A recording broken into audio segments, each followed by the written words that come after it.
Alright, I'm doing this quick video for a donor. One of the only people that do donate to me.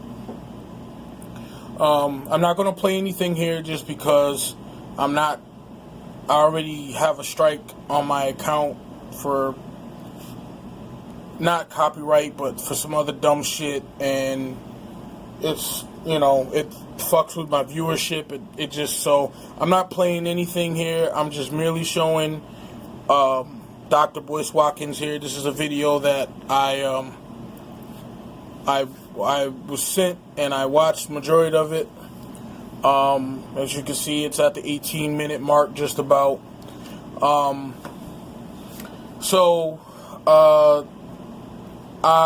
talked to the person that sent me the video, because I know them personally, and kind of discussed some of it. So if he sees this video, it'll probably be some of the same talking points.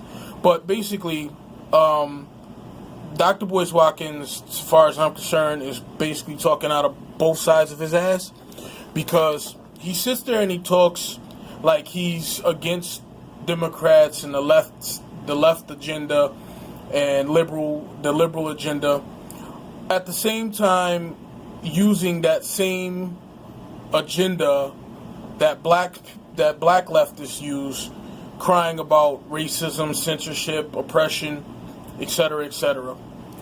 Now, I'm not here to say that what he's saying about that isn't true. There is some true points to it. However, I think when we get caught up as a people too much in past oppressions, we tend to miss the present. And it's not to say that the present is perfect, but one has to understand, I typically try to see in between the lines of everything that's being talked about. Now, on one hand, he talks about not trusting the Democrats and the left liberals and all that other stuff, at the same time using their talking points. My only feeling about that particular point of attack is that, to me, it's disingenuous. You can't talk about how bad Hillary and Bill was for blacks throughout the 90s and putting in the prison, what we know today is the prison industrial complex, putting that into a higher gear, and then talk about how blacks are oppressed, because that's the same thing that liberal Democrats, white and black, both point to when they try to get black votes in November. Now, I get why he does it, because a lot of his platform is contingent on black women. And black women, as far as I'm concerned, they love playing the victim role. No matter what they do, they're still the victim. They complain about how they were raped and this and that, even though they weren't raped. It was something that happened to blacks that they may or may not be related to, but they claim that struggle as their own. And to say so, or to say that, it's not necessarily true that you were raped because you weren't there to be raped, that you can't say that and still have a platform. Hence why I only have about 530 subscribers, and people typically say I should have a broader audience, but no one's trying to help me get a broader audience by trying to put the message out there. They just want to tell me sweet nothings and do nothing, and then whatever, I guess they're going about their life. But if I wanted to expand my platform, the first thing I would do is pander to blacks. Pander to the black victimhood. Am I saying that there hasn't been any black atrocities that have occurred to blacks? No, not saying that. But Wu Tang Clan, quote unquote, being censored on Good Morning America, I mean, why would you even complain about that? You know what type of show it is when you step foot on it. It's not a demographic that typically Wu Tang Clan would meet to. Now, I'm an avid Wu Tang Clan fan. I love Wu Tang Clan. I was so poor growing up that I would draw Jizza logos and Wu Tang logos and Raekwon logos, and I would tape them with Scotch tape on my jacket and pretend I had a Wu Wear jacket.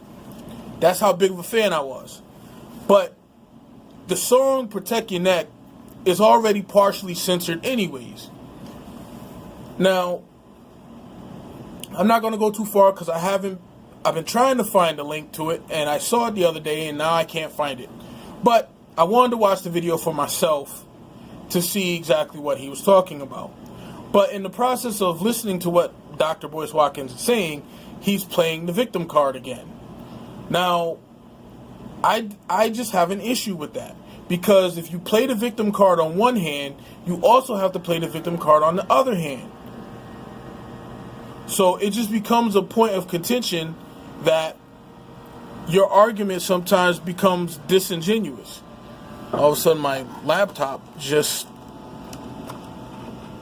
started making all this freaking noise. What the heck?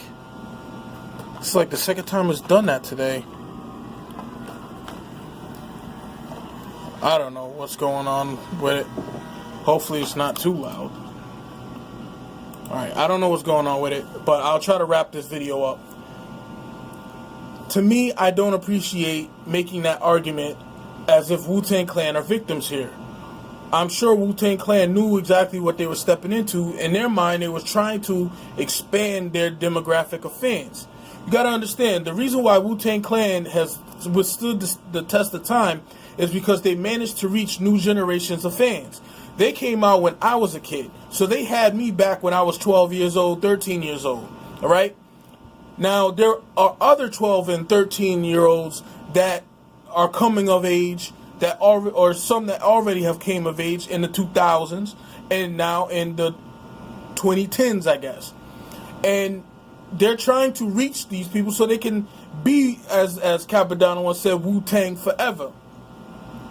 Now, he's trying to put this as a racial thing when I don't think Wu-Tang Clan cares that it's a racial thing. Wu-Tang Clan, I think, is one of the few groups that actually embraces the racial uncomfortableness of it. Look at a lot of ODB's old concert videos. He talked about this frequently on a lot of his concert or a lot of his performances. He wasn't scared to touch those kind of topics. So, to me, it's like Boyce Watkins is trying to piggyback off of the Wu-Tang Clan burst of notoriety and fame to, as you can see, he has 86,000 views, trying to boost up whatever it is he's doing on his platform. Now, the first 5 or so minutes, he just babbled on, I guess kind of like what I'm doing. But, again, a friend of mine, a donor of mine, wanted me to he wanted to get my take on this. And you know, I just really don't like people who persistently and consistently use other people's situation to kind of highlight their own agenda. And far as I'm concerned, Boyce Watkins, the reason why I even started liking Boyce Watkins, he talked about a lot about black empowerment. I don't really like the social justice warrior version of Dr. Boyce Watkins. I don't.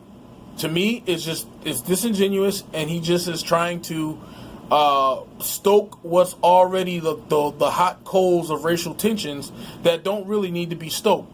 If you go on Good Morning America, it's a national primetime show. You ought to know that if you have a song laced with obscenities, you're going to probably be censored. That's just is what it is. And the reality situation is, if you don't like it, as he would always say, build your own platform. Build your own black-owned platform. That's all I got to say on that.